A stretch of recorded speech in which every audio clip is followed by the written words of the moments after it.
যে স্বামীকে ছুতোর বা কাঠমিস্ত্রি বলে ছেড়ে গিয়েছিল স্ত্রী, ৭ বছর পর সেই স্বামী জেলা কালেক্টর হয়ে স্ত্রীর কুঁড়েঘরে পৌঁছাল। গ্রামের প্রান্তে অশ্বত্থ গাছের নিচে টিনের চালের একটি ছোট্ট দোকান ছিল, যেখানে সকাল হতেই করাতের আওয়াজ গমগম করে উঠত। কাঠ চেরাইয়ের গন্ধ বাতাসে মিশে যেত, এবং কাঠের গুঁড়োর সূক্ষ্ম ধুলো রোদের আলোয় চিকচিক করত। এটাই ছিল শিবমের জগৎ, এটাই তার কর্মক্ষেত্র, এটাই তার সংগ্রাম, এবং এটাই তার স্বপ্নের শুরু। শিবম পেশায় একজন কাঠমিস্ত্রি ছিল। তার হাতে এমন জাদু ছিল যে অমসৃণ কাঠও তার স্পর্শে মসৃণ হয়ে যেত। আঁকাবাঁকা তক্তা তার যন্ত্রের নিচে এসে সোজা রেখায় পরিণত হতো। গ্রামে কারোর নতুন চারপাই বা খাট বানাতে হলে, দরজা লাগাতে হলে, আলমারি তৈরি করতে হলে বা ছোট টুল বানাতে হলে মানুষ সোজা শিবমের কাছে আসত। তার পরিশ্রম নিয়ে কারোর কোনো সন্দেহ ছিল না, কিন্তু তার স্বপ্ন দেখে সবাই হাসত। সারা দিন সে হাতুড়ি চালাত, বাটালি দিয়ে নকশা করত, কাঠ মেপে জুড়ত, এবং সন্ধ্যায় যখন সূর্য ডুবতে শুরু করত তখন দোকানের বাইরে ছড়িয়ে থাকা কাঠের গুঁড়ো গুছিয়ে এক কোণে রেখে দিত। যন্ত্রপাতিগুলো কাপড় দিয়ে মুছে ক্লান্ত পায়ে বাড়ি ফিরে যেত। কিন্তু তার আসল ক্লান্তি সেখানে শেষ হতো না, কারণ রাত তার জন্য অপেক্ষা করত, আরও একটি জগৎ তার জন্য অপেক্ষা করত। গ্রামে প্রায়ই বিদ্যুৎ চলে যেত, তাই শিবমের ঘরে একটি পুরনো লণ্ঠন ঝোলানো থাকত। সেটাই ছিল তার পড়াশোনার সঙ্গী। কাঠের গুঁড়ো মাখা তার আঙুলগুলো যখন বইয়ের পাতা উল্টাত, তখন যেন পরিশ্রম আর জ্ঞান একসঙ্গে বসে পড়ত। টেবিলটাও সে নিজেই বানিয়েছিল, একটু বাঁকা হলেও বেশ মজবুত ছিল, তার ইচ্ছা শক্তির মতোই। বইয়ের স্তূপে ভারতীয় সংবিধান, ইতিহাস, অর্থনীতি এবং সাধারণ জ্ঞানের মোটা মোটা বই ছিল। গ্রামবাসীরা যখন এটা দেখত তখন মুচকি হেসে বলতো, আরে শিবম, চারপাই বানানো ছেড়ে কালেক্টর হবি নাকি? আর সে শুধু সামান্য হেসে আবার পড়তে বসে যেত, কারণ সে জানত উত্তর কথার মাধ্যমে নয়, সময়ের মাধ্যমে দিতে হবে। এই গ্রামে কয়েক গলি পেরিয়ে একটি পাকা বাড়িতে থাকত গৌরী, গ্রামের প্রাথমিক বিদ্যালয়ের শিক্ষিকা। সাধারণ সালোয়ার কুর্তা পরা, বড় বড় চোখে বুদ্ধিমত্তার ছাপ। শান্ত স্বভাবের এই মেয়েটি ছিল গ্রামের মেয়েদের জন্য এক আদর্শ। তার পরিবারের অবস্থা বেশ ভালোই ছিল, মানুষ তাকে সম্মান করত এবং প্রায়ই তার মা বলতেন, আমাদের মেয়ের জন্য ভালো শিক্ষিত ছেলে চাই। শিবম এবং গৌরীর প্রথম দেখা হয়েছিল কাকতালীয়ভাবে। স্কুলের ভাঙা দরজা মেরামতের জন্য পঞ্চায়েত শিবমকে ডেকেছিল। সে কাঠের নতুন পাল্লা লাগাচ্ছিল। হাতুড়ির মৃদু আঘাতের মাঝে গৌরী বাচ্চাদের পড়াচ্ছিল। একটি বাচ্চা চিৎকার করছিল বলে সে বাইরে এসে বলল, একটু আস্তে কাজ করুন, বাচ্চারা পড়ছে। শিবম প্রথমবারের মতো তাকে দেখল। তার কণ্ঠস্বরে কঠোরতা কম, চিন্তা বেশি ছিল। শিবম মাথা নেড়ে বলল, জি, চেষ্টা করব। আর সত্যি সে হাতুড়ির আঘাত হালকা করে দিল। সেই দিনের কথা ওই পর্যন্তই ছিল, কিন্তু দুজনের মনেই একটি সূক্ষ্ম রেখা আঁকা হয়ে গিয়েছিল। এরপর কখনো রাস্তায়, কখনো হাটে, কখনো কুয়োতে জল ভরার সময় ছোটখাটো দেখা হতে থাকল। শুরুতে শুধু আনুষ্ঠানিক কথাবার্তা, তারপর ধীরে ধীরে স্বপ্নের আলোচনা। একদিন গৌরী জিজ্ঞেস করেই ফেলল, তুমি কি সত্যি কালেক্টর হতে চাও? শিবম কোনো দ্বিধা ছাড়াই বলল, হ্যাঁ, কেন নয়? আমি যদি কাঠকে নতুন আকার দিতে পারি, তবে নিজের ভাগ্যকেও দিতে পারি। সেই উত্তরে কোনো অহংকার ছিল না, ছিল শুধু সত্য, আর হয়তো সেই সত্যই গৌরীর হৃদয়ে ছুঁয়ে গিয়েছিল। সময়ের সাথে সাথে দুজনের মধ্যে আপন বোধ বাড়ে। গ্রামে কানাঘুষোও শুরু হয়, কেউ কেউ কটাক্ষও করে, মাস্টারনি আর কাঠমিস্ত্রি। কিন্তু গৌরী প্রথমবারের মতো সমাজের তোয়াক্কা করেনি। সে তার বাবা মাকে পরিষ্কার বলে দেয়, শিবম পরিশ্রমী এবং সৎ। অন্যদিকে শিবমের বাড়িতেও আলোচনা হয়। বাবা প্রথমে চিন্তা প্রকাশ করেন, বাবা, ও শিক্ষিত মেয়ে, আমাদের কাজ আলাদা। কিন্তু শিবম শান্ত স্বরে বলে, কাজ আলাদা হতে পারে বাবুজি, তবে উদ্দেশ্য নয়। অবশেষে খুব সাদামাটাভাবে দুজনের বিয়ে হয়ে যায়, কোনো আড়ম্বর ছাড়াই, গ্রামের মন্দিরে কয়েকজন আত্মীয়, প্রতিবেশী আর ঢোলকের মৃদু আওয়াজে। গৌরী যখন বিদায় নিয়ে শিবমের ছোট বাড়িতে এলো, তখন সে প্রথমবারের মতো সেই উঠোন দেখল, যার এক কোণে কাঠের স্তূপ আর অন্য কোণে পড়ার টেবিল। তার মনে হল সে যেন কোনো অসম্পূর্ণ ঘরে নয়, বরং একটি অসম্পূর্ণ স্বপ্নে পা রেখেছে। বিয়ের শুরুর দিনগুলো খুব সাদামাটা ছিল। সকালে গৌরী স্কুলে চলে যেত, শিবম দোকানে। সন্ধ্যায় দুজনে একসঙ্গে বসে খাবার খেত। কখনো কখনো গৌরী নিজেও তার সাথে দোকানে বসে কাঠের গুঁড়ো গুছিয়ে দিত, হাসতে হাসতে বলতো, একদিন তোমার এই দোকানে বোর্ড ঝুলবে, কালেক্টর সাহেবের ওয়ার্কশপ। শিবম মুচকি হাসত, কিন্তু ভেতরে ভেতরে অনেক দায়িত্বের চিন্তাও জন্ম নিতে শুরু করেছিল, কারণ এখন সে একা ছিল না। তার স্বপ্নের সাথে এখন অন্য কারো আশাও জড়িয়েছিল, এবং এখান থেকেই গল্পের আসল পরীক্ষা শুরু হতে চলেছিল। বিয়ের কয়েক মাস পরই জীবন তার আসল রূপ দেখাতে শুরু করে। আগে যে দিনগুলো হাসি খুশিতে কেটে যেত, এখন সেগুলোতে হিসাব নিকাশের চিন্তা মিশতে শুরু করে। বাড়ি ছোট ছিল, কিন্তু দায়িত্ব বেড়েছিল। শিবমের বাবার স্বাস্থ্য খারাপ হতে থাকে, ওষুধের খরচ বেড়ে যায়, কাঠের দাম বাড়ছিল, আর গ্রামে আগের মতো নিয়মিত কাজ মিলছিল না। অনেকবার এমন হতো যে সারাদিন দোকান খোলা থাকত, কিন্তু কোনো খদ্দের আসত না। শিবম সন্ধ্যায় যন্ত্রপাতি গুছিয়ে দীর্ঘশ্বাস ফেলত এবং বাড়ি ফেরার পথে ভাবত যে আগামী মাসের খরচ কিভাবে উঠবে। আগে সে রাতে লণ্ঠন জ্বালিয়ে ৩ ঘণ্টা পড়ত, কিন্তু এখন ক্লান্তি এত বেড়ে গিয়েছিল যে বই খুললেই চোখ বুজে আসত। অনেকবার গৌরী তাকে জাগিয়ে দিত, একটু পড়ে নাও, তুমিই তো বলেছিলে স্বপ্ন ছাড়বে না। সে মাথা নেড়ে দুপাতা পড়ত আর তারপর ঘুমের কাছে হেরে যেত। ধীরে ধীরে বইয়ের ওপর কাঠের গুঁড়োর স্তর জমতে শুরু করে, যেন স্বপ্নের ওপর ধুলো জমছে।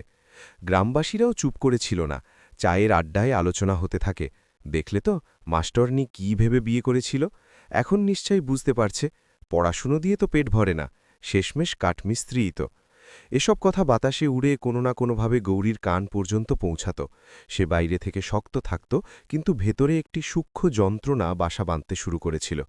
একদিন স্কুল থেকে ফেরার সময় দুজন মহিলা নিজেদের মধ্যে কথা বলছিল। এত শিক্ষিত মেয়ে ছিল, শহরে বিয়ে হতে পারত, কিন্তু নিজেই কাঠমিস্ত্রির গলায় ঝুলে পড়ল। গৌরী শুনে হাঁটার গতি বাড়িয়ে দিল, কিন্তু সেদিন রাতে সে প্রথমবারের মতো চুপচাপ রান্না করল, বেশি কথা না বলে। শিবম জিজ্ঞেস করল, সব ঠিক আছে তো? সে হাসার চেষ্টা করে বলল, হ্যাঁ সব ঠিক আছে, কিন্তু কণ্ঠস্বরে তাগের মতো মিষ্টি ভাব ছিল না। সময় যাওয়ার সাথে সাথে শিবম আরও বেশি কাজে জড়িয়ে পড়ে। সে পাশের শহরেও ফার্নিচার সাপ্লাই শুরু করে, যাতে আয় বাড়ে। সকালে তাড়াতাড়ি বের হতো আর ফিরত অনেক দেরিতে, হাতে কড়া আর মুখে ক্লান্তি। গৌরী অনেকবার অপেক্ষা করতে করতে ঘুমিয়ে পড়ত।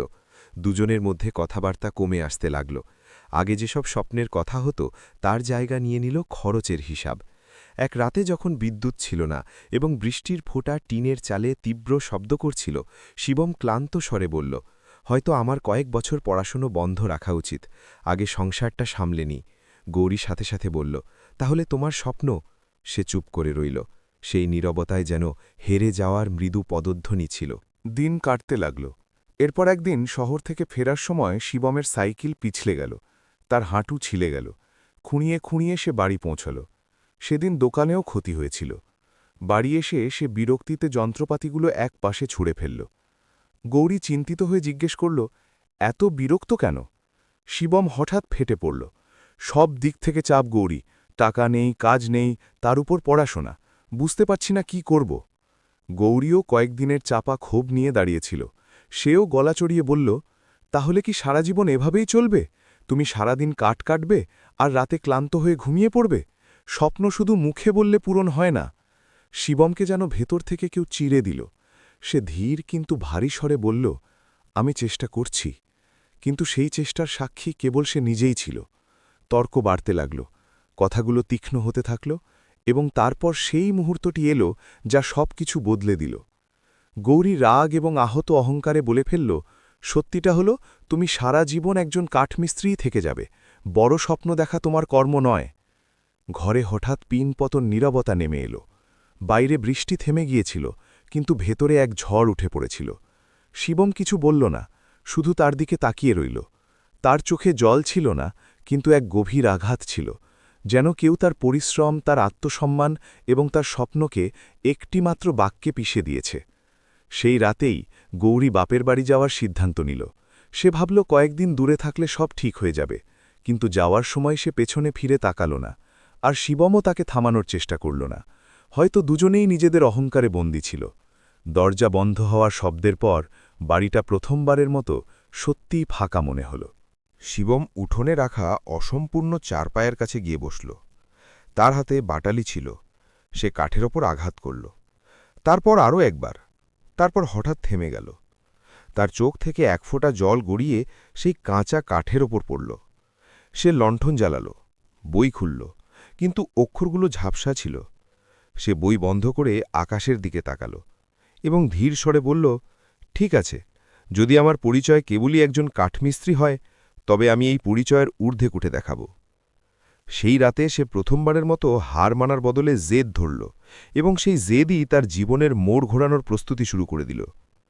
গৌরী চলে যাওয়ার পর ঘরের নীরবতা শিবমকে প্রতি মুহূর্তে বিদ্ধ করত, কিন্তু সেই নীরবতার মধ্যেই এক অদ্ভুত স্পষ্টতাও ছিল, যেন এখন তার হারানোর আর কিছুই নেই, আছে শুধু পাওয়ার জেদ। পরের সপ্তাহেই সে সিদ্ধান্ত নিল যে সে গ্রাম ছেড়ে শহরে যাবে। এখানকার প্রতিটি দেওয়াল, প্রতিটি আড্ডা, প্রতিটি কটাক্ষ তাকে দুর্বল করে দিচ্ছিল। আর তার এখন দুর্বলতা নয়, আগুন দরকার ছিল। সে তার ছোট্ট দোকানটা তার কাকাকে বুঝিয়ে দিল। বাবার দেখাশোনার দায়িত্ব নিল প্রতিবেশী রামদয়াল কাকা। আর এক সকালে সে একটি ছোট্ট ব্যাগে দুজোড়া জামাকাপড়, কিছু বই এবং তার পুরনো নোটবুক নিয়ে বাসে উঠে বসল। শহর তার কাছে নতুন ছিল, ভিড়, কোলাহল, উঁচু ইমারত এবং অচেনা মুখ। কিন্তু সে ভয় পেল না, কারণ তার ভেতরে যে আঘাত ছিল তা যে কোনো ভয়ের চেয়ে বড় ছিল। একটি বড় ফার্নিচারের দোকানে সে কাজ পেয়ে গেল। মালিক তার হাতের কাজ দেখে সঙ্গে সঙ্গে তাকে কাজে রেখে দিল। সকাল ৮টা থেকে সন্ধে ৭টা পর্যন্ত সে কাঠ কাটত, নকশা করত, খাট ও সোফা তৈরি করত। মেশিনের তীব্র আওয়াজের মধ্যে তার শরীর ঘামে ভিজে থাকত। কিন্তু এখন পার্থক্য এটাই ছিল যে হাতুড়ির প্রতিটি আঘাতের সাথে তার ভেতরে একটি বাক্য প্রতিধ্বনিত হতো, সারা জীবন কাঠমিস্ত্রিই থেকে যাবে।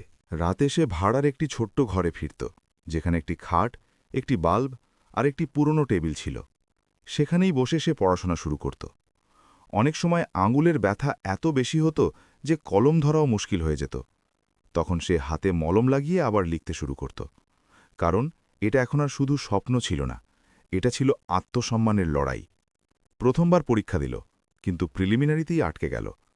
রেজাল্ট দেখার সময় তার চোখ কয়েক মুহূর্তের জন্য শূন্য হয়ে গেল। কিন্তু সে নিজেকে বলল, কাঠ প্রথমবারেই সোজা হয় না, তাকে বারবার চাঁচতে হয়। সে আবার প্রস্তুতি শুরু করল, এবার আরও গভীরভাবে। সময় ভাগ করে, ভোর 4টে উঠে পড়া, দিনে কাজ, রাতে রিভিশন। তার রুটিন কঠোর হয়ে গিয়েছিল। অন্যদিকে গ্রামে গৌরী তার বাপের বাড়িতে ছিল। শুরুতে তার মনে হয়েছিল কয়েকদিনের মধ্যে শিবম তাকে ফিরিয়ে নিতে আসবে। কিন্তু যখন কয়েক মাস কেটে গেল এবং কোনো খবর এলো না, তখন তার মনে অস্থিরতা বাড়তে লাগল। তার নিজের কথাগুলো মনে পড়ত, সেই বাক্য যা সে আগে বলেছিল, প্রতিটি বার কাঁটার মতো বিঁধত। কিন্তু অহংকার তাকে প্রথম পদক্ষেপ নিতে বাধা দিত। শিবম দ্বিতীয়বার মেন্স পর্যন্ত পৌঁছল, কিন্তু ইন্টারভিউয়ের আগেই বাদ পড়ে গেল। সেদিন সে প্রথমবারের মতো শহরের রাস্তায় হাঁটতে হাঁটতে নিজেকে দুর্বল অনুভব করল। সে ভাবল, সে কি সত্যিই তার সীমার বাইরের কিছু চাইছে? কিন্তু সেই মুহূর্তেই তার বাবার মুখ মনে পড়ল, গৌরীর চোখ মনে পড়ল, আর গ্রামের লোকজনের কটাক্ষ মনে পড়ল। সে সিদ্ধান্ত নিল, তৃতীয়বার সে তার পুরো শক্তি লাগিয়ে দেবে। সে ছুটি নিয়ে লাইব্রেরিতে ভর্তি হল, নোটস বানাল, খবরের কাগজের কাটিং জমাল, প্রতিটি বিষয়কে বোঝার চেষ্টা করল, শুধু মুখস্থ করা নয়। তৃতীয়বার মেন্সও পেরিয়ে গেল এবং সে ইন্টারভিউ পর্যন্ত পৌঁছাল। ইন্টারভিউ বোর্ডের সামনে যখন সে বসল, তখন তাকে জিজ্ঞেস করা হলো, আপনি আগে কি করতেন? সে কোনো দ্বিধা ছাড়াই বলল, আমি কাঠমিস্ত্রি ছিলাম স্যার। বোর্ডের একজন সদস্য মুচকি হেসে জিজ্ঞেস করলেন, আর এখন? শিবম শান্ত স্বরে বলল, এখনও তাই আছি স্যার। পার্থক্য শুধু এই যে আগে কাঠকে আকার দিতাম, এখন সমাজকে একটি সুন্দর আকার দিতে চাই। ঘরে কয়েক মুহূর্ত নীরবতা বিরাজ করল, কিন্তু সেই নীরবতায় সম্মান ছিল। রেজাল্টের দিন সে দোকানে কাজ করছিল, হাতে করাত ছিল। তখনই তার বন্ধুর ফোন এলো, গলা কাঁপছিল। শিবম, তোমার নাম আছে, তুমি সিলেক্ট হয়েছ। তার হাত থেকে করাত ছিটকে নিচে পড়ে গেল। সে ফোনটি আবার চেক করল, লিস্টে নিজের নাম দেখল, এবং প্রথমবারের মতো তার চোখ থেকে অঝরে জল নামল। সে মাটিতে বসে পড়ল। তার হাত কাঁপছিল। তার মনে হল যেন বছরের পর বছর ধরে জমে থাকা বোঝা হঠাৎ হালকা হয়ে গেছে। ট্রেনিংয়ের পর যখন সে পোস্টিং পেল এবং আদেশের চিঠি খুলল, তখন কয়েক মুহূর্তের জন্য তার শ্বাস আটকে গেল। জেলাটি ছিল সেটাই যেখানে তার গ্রাম অবস্থিত, যেখানে তার অসম্পূর্ণ গল্পটি ফেলে এসেছিল। সে কাগজটির দিকে গভীরভাবে তাকাল, তারপর চোখ বন্ধ করে নিল। ভাগ্য যেন তাকে সেখানেই ফিরে যাবার সুযোগ দিয়েছে, যেখান থেকে সবকিছু শুরু হয়েছিল। গাড়ির জানালা দিয়ে বাইরে তাকিয়ে যখন সে প্রথমবারের মতো কালেক্টর হিসেবে জেলায় প্রবেশ করছিল, তার মনে কোনো অহংকার ছিল না, প্রতিশোধের আগুনও ছিল না। ছিল শুধু এক গভীর প্রশান্তি এবং ভেতরের বিশ্বাস যে এবার সময় এসেছে প্রমাণ করার যে কাজ ছোট হয় না, মানুষের চিন্তাভাবনা ছোট হয়। জেলা কালেক্টর হিসেবে দায়িত্ব নেওয়ার পর শিবম সবার আগে জেলার জমে থাকা অভিযোগের ফাইলগুলো চেয়ে পাঠাল। মোটা মোটা ফাইল তার টেবিলে রাখা ছিল। প্রতিটি ফাইল কোনো না কোনো গ্রামের সমস্যা, কোনো কৃষকের কান্না বা কোনো অন্যায়ের গল্প বলছিল। সে গভীর রাত পর্যন্ত বসে এক একটি কাগজ পড়ত, নোটস বানাত, আধিকারিকদের প্রশ্ন করত। তার সাদামাটা চেহারার পেছনে এখন একজন কঠোর প্রশাসক দাঁড়িয়েছিল, যে কাজ ফেলে রাখতে জানত না। এই ফাইলগুলোর মধ্যেই একটি অভিযোগ বারবার সামনে আসছিল, পঞ্চায়েত এবং স্কুলের জমির ওপর অবৈধ দখল। অনেক গ্রামের নাম তালিকায় ছিল, আর যখন বিস্তারিত রিপোর্ট এলো তখন শিবমের চোখ একটি নামের ওপর এসে আটকে গেল, সেই গ্রাম যেখানে গৌরী থাকত। সে কয়েক মুহূর্তের জন্য কাগজ থেকে চোখ সরাল, চেয়ারে হেলান দিল। অতীতের হালকা ছায়া তার সামনে ভেসে উঠল, কিন্তু পরক্ষণেই সে নিজেকে সংযত করল। এখন সে শুধু একজন সাধারণ মানুষ নয়, সে আইনের প্রতিনিধি। সে তহসিলদার এবং এসডিএমকে ডেকে স্পষ্ট নির্দেশ দিল, তদন্ত নিরপেক্ষ হবে। সে যেই হোক না কেন, পঞ্চায়েতের জমি জনগণের, তা মুক্ত করা আমাদের দায়িত্ব। নির্দেশ কঠোর ছিল, এবং খবরটি ধীরে ধীরে গ্রামগুলোতে পৌঁছতে শুরু করল যে নতুন কালেক্টর অবৈধ দখলের বিরুদ্ধে কড়া পদক্ষেপ নিতে চলেছেন। গৌরীর গ্রামেও আলোড়ন পড়ে গেল। স্কুলের পেছনের জমিতে বছরের পর বছর ধরে কয়েকজন প্রভাবশালী লোক গোডাউন এবং অস্থায়ী নির্মাণ করে রেখেছিল। গ্রামবাসীরা জানত যে ওই জমিটি বাচ্চাদের খেলার মাঠের জন্য, কিন্তু কারও প্রতিবাদ করার সাহস ছিল না।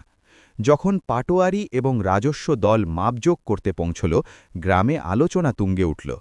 গৌরী স্কুল থেকে ফেরার সময় ভিড় দেখছিল। সে বুঝতে পারল না হঠাৎ এসব কি হচ্ছে। পরের দিন জেলা সদর থেকে নির্দেশ এলো যে কালেক্টর স্বয়ং পরিদর্শনে আসবেন। গ্রামে আগে কখনো এমন হয়নি। মানুষ উৎসাহীও ছিল, আবার একটু ভীত। যেদিন শিবমের সরকারি গাড়ি গ্রামের সীমানায় প্রবেশ করল, সাইরেনের হালকা আওয়াজের সাথে ধুলো উঠতে থাকল। বাচ্চারা রাস্তার ধারে দাঁড়িয়ে পড়ল। বয়স্করা নিজেদের মধ্যে ফিসফিস করতে লাগল, নতুন কালেক্টর সাহেব নাকি খুব কড়া। শিবম গাড়ির জানালা দিয়ে বাইরে তাকিয়ে গ্রামটাকে দেখল।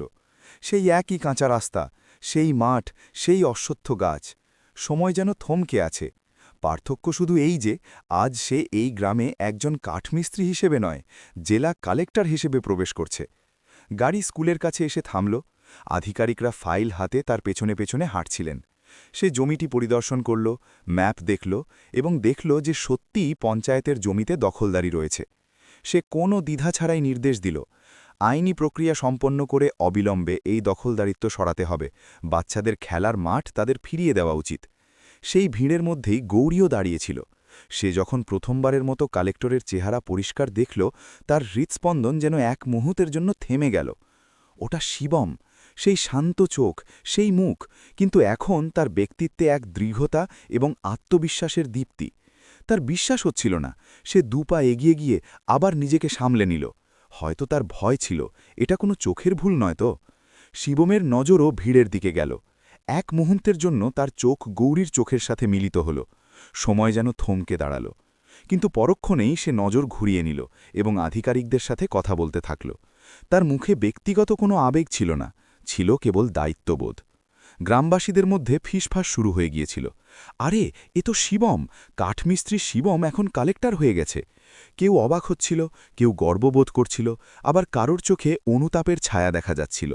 দখলদারিত্ব উচ্ছেদের দিন ঠিক হল। বুলডোজার এলো, পুলিশ বাহিনী মোতায়েন হল এবং অবৈধ নির্মাণ ভাঙা শুরু হল। বছরের পর বছর ধরে যে জমি প্রভাবশালীদের দখলে ছিল, তা ধীরে ধীরে ফাঁকা হতে লাগল। বাচ্চারা দূরে দাঁড়িয়ে হাততালি দিচ্ছিল, যেন তারা তাদের খেলার মাঠ ফিরে পাচ্ছে।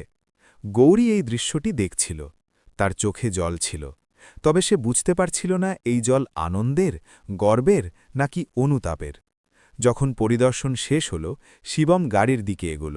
তখনই গৌরী সাহস সঞ্চয় করে ধীর স্বরে ডাকল, সাহেব। তার গলায় হালকা কাঁপুনি ছিল। শিবম থেমে গেল। সে তার দিকে তাকাল। কিছুক্ষণ দুজনেই নিশ্চুপ রইল। চারপাশে ভিড় ছিল, কিন্তু সেই মুহূর্তে মনে হচ্ছিল যেন তারা দুজনেই একা। গৌরীর চোখে না বলা অনেক প্রশ্ন ছিল, ক্ষমা চাওয়ার আরতি ছিল, আর হয়তো পুরনো স্মৃতিও। শিবম সংযত স্বরে শুধু এটুকু বলল, স্কুলের জন্যই বাচ্চাদের ছিল, তারা সেটা ফিরে পেয়েছে, এটাই জরুরি ছিল।